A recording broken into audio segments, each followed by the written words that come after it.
पुराने ज़माने की बात है। गिरना नदी के किनारे एक खूबसूरत गांव में एक ज़मींदार हुआ करते थे, इज्जत और दौलत से माला माल। अगर उनकी ज़मीन देखनी हो तो लोग कहते थे, गांव की किसी ऊंची जगह पर खड़े होकर देख लो, जहां तक नजर जाती है वहां तक उन्हीं ज़मींदार साहब की खेती फैली हुई है। उनके पास बहुत से जानवर थे और कई मजदूर उनकी ज़मीन पर काम करते थे। रोज़ का मामूल था, घर के सब लोग और मजदूर सूरज निकलते ही खेतों की तरफ निकल जाते। एक मजदूर की जिम्मेदारी थी कि सबके घरों से खाने के डिब्बे जमा करे और तय वक्त पर बैलगाड़ी से खेतों तक पहुंचा दे। जब वो खाने के डिब्बे इकट्ठा करता और बैलगाड़ी तैयार करता, उसी वक्त जमींदार साहब की बेगम हर मजदूर का डिब्बा खोलकर देखती कि आज किसके हिस्से में क्या है। अगर किसी के डिब्बे में सिर्फ सूखी रोटी और नमक होता तो वो नमक निकालकर उसमें सब्जी या दाल डलवा देती। कहीं इस तरह अपनी तरफ से वो हर एक के खाने का खास ख्याल रखती थी। इससे साफ जाहिर होता है कि जमींदार साहब सिर्फ मालदार ही नहीं बल्कि दिल के भी बहुत अमीर थे, वरना आज के ज़माने में कौन किसी के खाने की इतनी फिक्र करता है। इसी तरह वक्त गुजरता रहा। फिर एक दिन तेज आंधी तूफान के साथ मूसलाधार बारिश हुई। तेज हवाओं की वजह से जानवरों का तबेला ढह गई। जानवरों की चीख पुकार सुनाई देने लगी। कुछ जानवर तबले की छत के नीचे दब गए। जमींदार साहब खुद तेज बारिश में मजदूरों के साथ जानवरों को बचाने में लग गए। बड़ी मुश्किल से सब जानवरों को बाहर निकाला गया। अगले दिन सुबह जमींदार साहब के सामने लाया गया। जानवरों की देखभाल करने वाले मजदूरों ने मशविरा दिया कि जख्मी जानवरों को गांव के कसाई के हवाले कर दिया जाए। ये सुनकर जमींदार साहब बोले कि आज जब इन्हें हमारी ज़रूरत है तो मैं इन्हें कसाई के हवाले कर दूं।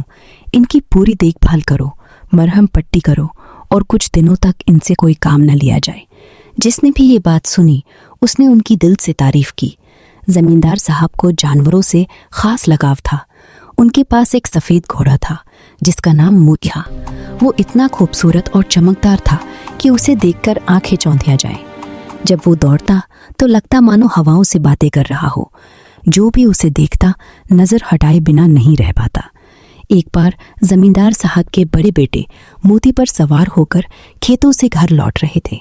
दिन ढल चुका था, शाम खत्म हो चुकी थी और रात का अंधेरा छा रहा था। चारों तरफ घना जंगल, कच्ची सड़क, हवा की साए साए और घोड़े के टापों की आवाज़। टिक टिक टिक टिक। अचानक कुछ हथियारबंद डाकू ने उन पर हमला कर दिया। उनके गले में सोने की माला थी और हाथों में सोने के कड़े थे।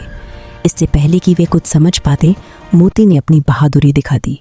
उसने डाकुओं के सीने पर अपने अगले दोनों पैर मारे और अपने मालिक के बेटे को लेकर तेजी से वहां से निकल पड़ा। इस तरह मोती ने नौजवान जमींदार को डाकुओं के जंगल से बचाकर सही सलामत घर पहुंचा दिया। पूरे गांव में मोती की बहादुरी के किस्से मशहूर हो गए। दूर दूर से लोग मोती को देखने आने लगे। फिर एक दिन ऐसा आया जब मोती इस दुनिया को छोड़कर चला गया। पूरा गांव गमगजा हो गया। जमींदार साहब ने एक बार फिर अपने बड़े दिल का सबूत दिया। उन्होंने मोती का पूरे एहतराम के साथ आखिरी रस्म अदा करवाई। अपनी खास जमीन पर पूरी रिवायत के साथ मोती को कफन में लपेटकर सुपुर्द खाक किया गया। मोती की तरह जमींदार साहब के पास एक कुत्ता भी था जिसे प्यार से डॉगी कहा जाता था। डॉगी दिन में सबका दिल बहलाता और रात में जमींदार साहब के घर की पहरेदारी करता था। बच्चों को उससे बेहद मोहब्बत थी। एक दिन डॉगी घर से बाहर गया, जैसा कि वो अक्सर जाता था, लेकिन इस बार वो वापस नहीं लौटा। सबने बहुत तलाश की, पूरा गांव छान मारा, मगर डॉगी का कहीं पता नहीं चला। कुछ दिनों बाद मालूम हुआ कि वो जंगल में जाकर मर गया था। वो कुछ दिनों से बीमार था। डॉगी अपने मालिक और उनके बच्चों के सामने दम नहीं तोड़ना चाहता था। उन्हें अपने जाने का सदमा नहीं देना चाहता था, इसलिए वो उनसे दूर जाकर अपनी मौत मर गया। वक्त इसी तरह गुजरता रहा। फिर गांव में सख्त सूखा पड़ा। कई साल तक बारिश नहीं हुई। खेत खलिहान बंजर हो गए। लोगों के पास खाने को कुछ नहीं बचा। जानवर भूख से मरने लगे। जमींदार साहब का जमा किया हुआ अनाज भी धीरे धीरे खत्म होने लगा। रोजमर्रा की जिंदगी बोझ बन गई। मजबूरी में उन्हें अपने जानवर बेचने पड़े क्योंकि उन्हें खिलाने के लिए चारा नहीं था। फिर एक एक करके उनकी जमीनें भी बिकने लगी। दूर के गांवों से खाने पीने का इंतजाम करने के लिए जमींदार साहब को अपनी खेती बहुत मामूली दामों में बेचनी पड़ी।